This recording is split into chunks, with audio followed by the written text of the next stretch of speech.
So the first one we're going to talk about is really the different types of data, right? So there's different types of data that you'll leverage for different uses. Feel free, of course, put in questions at any time if I say something that stumps you.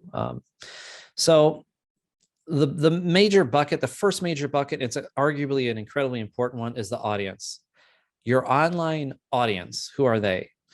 And the major components of that are really the demographics, right? Their gender, their age, the languages they speak, things like that.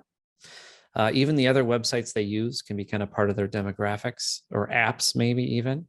Their location, where are they physically located? Of course, if you're like a local nonprofit with the local services you do in person, you're really concerned about that local audience, right? You're less concerned about maybe people all over the country, although donors, of course, can come from anywhere. But, for participants, you're looking at a specific location. Also in your audience is the technology. Are they mostly mobile, mostly desktop? Are they using laptops? What kind of browsers? What kind of phones? All that kind of stuff. That's all in the audience data bucket.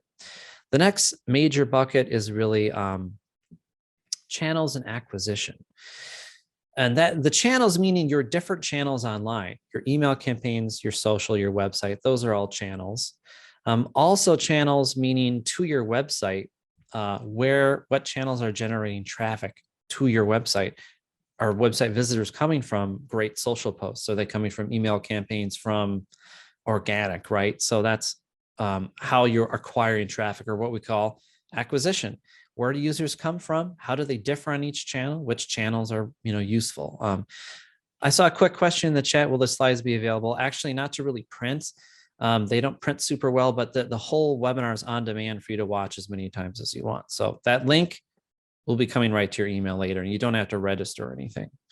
Next major data bucket is really behavior. That what are they doing? What are people doing once they get to your website? Pages they're clicking on, how long they're staying, are they downloading things, are they filling out forms? What are their actions they're taking? What metrics are you generating from that? We're going to talk about how you capture those different things, capture those interactions later. And then you can use all that data to inform your choices and your strategy, right? And these are the traditional, sort of mainly for your website, but the traditional online types of data and buckets people usually think about. I'm going to add this other one I want to talk about because it's incredibly important to the visibility of your organization online. And that is performance. Performance meaning the performance of your actual website and the performance of your website in the search engines, mainly Google. We're pretty much going to focus on Google. So a lot of nonprofits don't necessarily realize this, but the speed of your website is not only important to users, it is incredibly important to Google. Google has what is called a crawl budget, right? So when Google comes to your website to look at your content and figure out how to rank you in the search engines, right? Which is incredibly important. When they come to your website, they're not going to just follow every link forever until they've looked at your entire website. They are going to give you a certain amount of time to do it. That's called the crawl budget. And it's just a certain amount of time. And if you have a large website and it's really slow, Google is really not going to capture most of your website. So you'd be surprised. This picture here is a picture from a tool we're going to talk about later called Google Search Console, which shows you how your website actually performs in front of Google's crawler. And it will tell you how many, what percentage of your website is actually in Google. And chances are most of your websites, 100% of it is not in Google.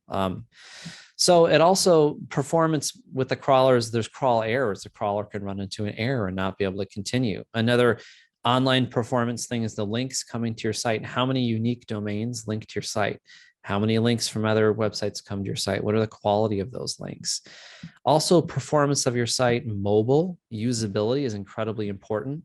Accessibility is important as well.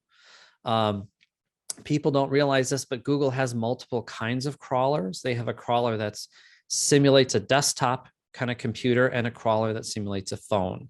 And actually, the vast majority of online crawling that Google does is with that phone version. So if your website's phenomenal, it's amazing, but once you look at it on a phone, it doesn't work well, or it's just terrible, you're not going to be able to make much, much rankings. You're not going to be able make very many strides getting those rankings up in Google because they are crawling your site with a mobile kind of simulated device. And there's another thing you'll see that's newer that's popped up that we talk about performance called Core Web Vitals. This is something Google's come up with to sort of measure the actual quality of your site. How quality is it? How, not just how fast does it load, but are the clickable elements reasonably far apart so they can be used on a phone? From hitting the website to how when it fully loads and becomes what they call interactive, you can use it, scroll.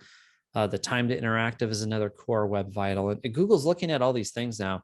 They're not just looking at content.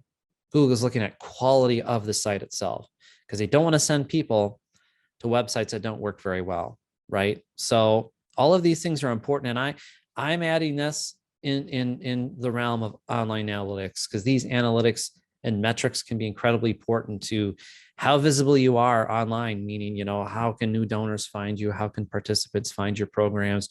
All that kind of stuff. Online visibility is incredibly important for nonprofits.